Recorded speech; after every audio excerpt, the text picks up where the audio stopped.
마태복음 26장. 예수께서 이 말씀을 마치시고 제자들에게 말씀하셨다. 이제 이틀 후면 유월절이다. 그때 인자가 배반당하고 넘겨져 십자가에 못 박힐 것이다.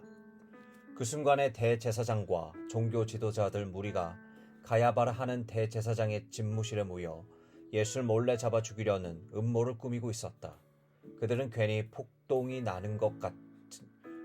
나는 것은 싫다고 말하며 유월절 기간에는 그 일을 하지 않기로 뜻을 모았다. 예수께서 나병 환자 시몬의 손님으로 베다니에 계실 때 어떤 여자가 다가와서 저녁을 드시는 그분께 아주 값비싼 향유 한 병을 부었다. 제자들이 그것을 보고 발끈했다. 저렇게 한심한 일을 하다니, 이것을 큰 돈을 받아 팔아서 그 돈을 가난한 사람들에게 줄 수도 있었을 텐데. 예수께서 사태를 알아차리고 끼어드셨다. 너희는 어째서 이 여자를 괴롭게 하느냐? 이 여자는 지금 나한테 말할 수 없이 소중한 일을 한 것이다. 가난한 사람들은 평생 동안 너희와 함께 있겠지만 나는 그렇지 않다. 이 여자가 내 몸에 향유를 부은 것은 내게 기름을 부어 내 장례를 준비한 것이다. 내가 분명히 말한다. 온 세상 메시지가 전파되는 곳마다 지금 이 여자 한 일도 기억되고 기려질 것이다. 그때 12제자 가운데 하나인 가룟 유다는 대제사장 무리에게 가서 말했다. 그를 당신에게 넘겨주면 얼마나 주겠소? 그들은 은하 30개에 합의했다. 그때부터 유다는 예수를 넘겨줄 적당한 기회를 노렸다. 무교절 첫날 제자들이 예수께 와서 말했다. 우리가 어디에서 유월절 식사를 준비하기를 원하십니까? 예수께서 말씀하셨다. 시내로 들어가 한 남자한테 가서 선생님에게 내 때가 다 되었으니 나와 내 제자들이 내 집에서 유월절 식사를 지키고자 한다고 말하여라. 제자들은 정확히 예수께서 지시하신 대로 유월절 식사를 준비했다. 해가 진 후에 예수와 12제자가 식탁에 둘러앉았다. 식사 중에 예수께서 말씀하셨다. 괴롭지만 너희에게 중요한 말을 해야겠다. 너희 가운데 한 사람이 음모를 꾸미는 세력에게 나를 넘겨줄 것이다. 그들이 소스라치게 놀라서 한 사람씩 돌아가면서 묻기 시작했다. 저는 아니지요, 주님. 예수께서 대답하셨다. 나를 넘겨줄 사람은 날마다 나와 함께 먹는 사람이고 식탁에서 내게 음식을 건네주는 사람이다. 인자가 배반당하는 것은 성경에 기록되어 있으니 이것이 전혀 뜻밖의 일은 아니다. 그러나 인자를 배반하여 넘겨줄 그 사람은 이 일을 하느니 차라리 태어나지 않았다면 좋았을 것이다. 그때 이미 배반자로 돌아선 유다가 말했다. 랍비님, 저는 아니지요. 예수께서 말씀하셨다. 유다야, 나를 속일 생각은 마라. 식사 중에 예수께서 빵을 들어 축복하시고 떼어서 제자들에게 주셨다. 받아라, 먹어라, 이것은 내 몸이다. 또 잔을 들어 하나님께 감사한 후에 그들에게 주셨다. 너희 모두 이것을 마셔라. 이것은 내 피다. 죄를 용서하려고 많은 사람들 위해 붓는 하나님의 새 언약이다. 내 아버지의 나라에서 너희와 함께 마실 새날까지 내가 이 잔으로 다시는 포도주를 마시지 않을 것이다. 그들은 찬송을 부르고 곧장 올리브산으로 갔다. 그때 예수께서 제자들에게 말씀하셨다. 이 밤이 다하기 전에 내게 벌어지는 일 때문에 너희가 넘어지고 말 것이다. 성경은 이렇게 말한다.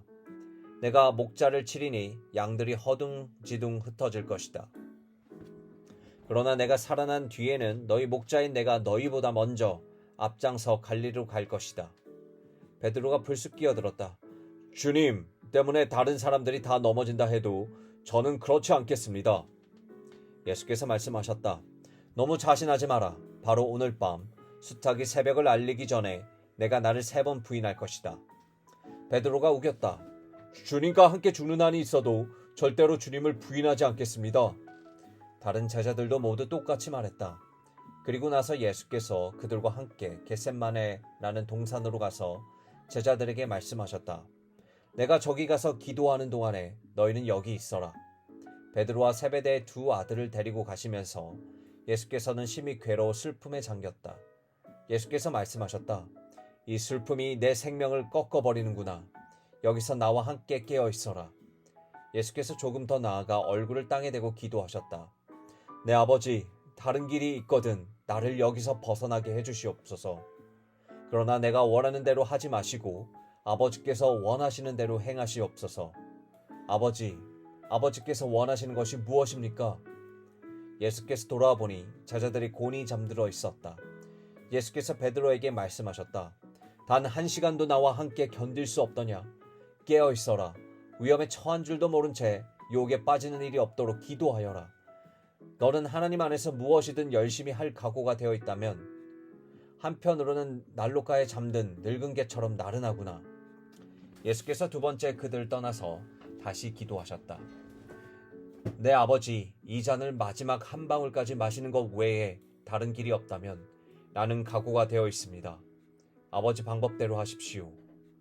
예수께서 돌아와 보니 이번에도 제자들이 곤히 잠들어 있었다. 도저히 눈이 떠지지 않았던 것이다. 예수께서 이번에도 그들을 자도록 두시고 3번째로 가서 기도하시되 똑같은 말씀으로 마지막으로 한 번 더 기도하셨다. 예수께서 돌아와서 말씀하셨다. 밤새도록 자려느냐? 내 때가 되었다. 인자가 죄인들의 손에 넘어간다. 일어나거라 가자. 나를 배반할 자가 왔다. 예수의 입에서 그 말이 채 떨어지기가 무섭게 12 제자 가운데 하나인 유다가 나타났다. 그 곁에는 대제사장과 종교 지도자들이 보낸 무리가 칼과 몽둥이를 들고 함께 있었다. 배반하는 그들과 암호를 짜두었다. 내가 입맞추는 사람이 바로 그자니 그를 잡으시오. 그는 곧장 예수께 가서 랍비님 안녕하십니까? 하고 인사하며 그분께 입을 맞추었다. 예수께서 말씀하셨다. 친구여, 무슨 짓이냐? 그러자 무리가 달려들어 그분을 붙잡아 거칠게 다루었다.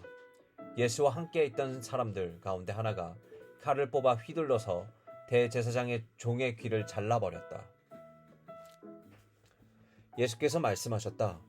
그 칼을 도로 꽂아라. 칼을 쓰는 자는 다 칼로 망하는 법이다. 내가 당장이라도 내 아버지께 청하여서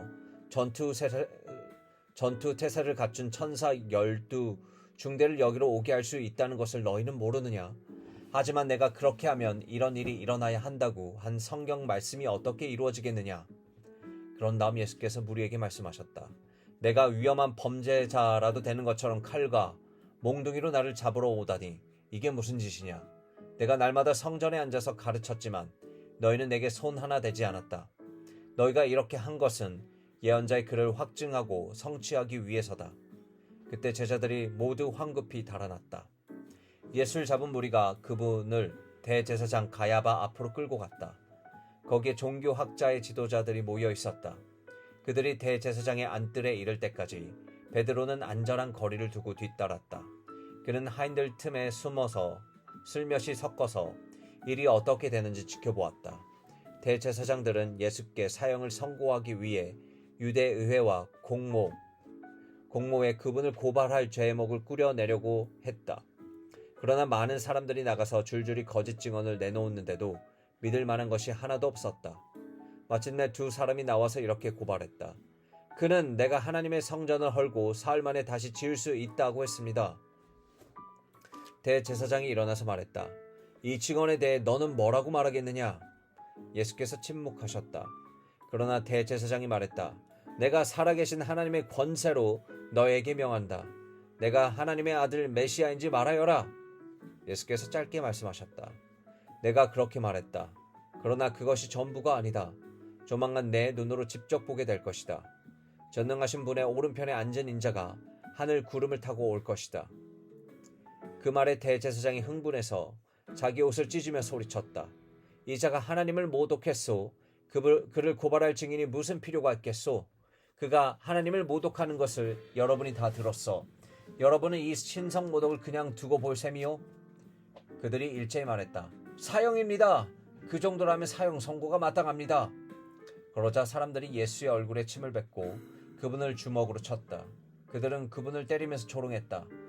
예언해봐라, 메시아야. 이번에 너를 친 사람이 누구냐? 그동안 베드로는 안뜰에 앉아 있었다. 한 여종이 그에게 다가와서 말했다.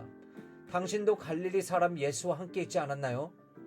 그곳에 있는 모든 사람 앞에서 베드로는 부인했다. 당신이 무슨 말을 하는지 모르겠소. 그가 문 쪽으로 가니 또 다른 사람이 옆에 있는 사람들에게 말했다. 이 사람도 나사렛 예수와 함께 있었소. 베드로는 다시 한번 부인하며 맹세까지 했다. 맹세하지만 나는 그 사람을 본 적도 없어. 잠시 후에 몇몇 구경꾼들이 베드로에게 다가왔다. 너도 그들 가운데 하나가 틀림없다. 내 사투리를 보면 안다.